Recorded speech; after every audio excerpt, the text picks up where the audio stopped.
اهلا وسهلا بكم. كوسه، كلنا عارفين كوسه يعني ايه. كوسه يعني حد بياخد حاجه مش من حقه، يعني زي واسطه كده.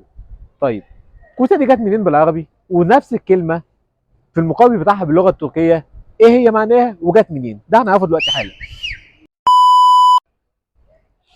عارفين ان الكوسه دي هي حاجه بتتاكل، بس بتبوظ بطريقه سريعه. فعشان هي بتبوظ بسرعه، فعشان كده لازم في الجمارك ما ينفعش ان هي تستنى مده طويله.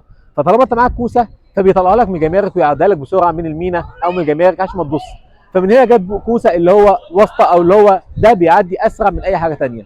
طيب، بالتركي بقى كوسه معناها ايه؟ كوسه معناها توربيل. طب يعني ايه توربيل؟ توربيل اللي هو مفهوم برضه بيه اللي هو القطار السريع. طيب، هل القطار السريع ده بيدل نفس المعنى بتاع كوسه؟ لان هو بيوصل بسرعه، بمعنى ان هو خد حاجه مش بتاعته، اللي هو اتنقل من مكان لمكان بطريقه سريعه، فمن هنا جاء فكره توربيل.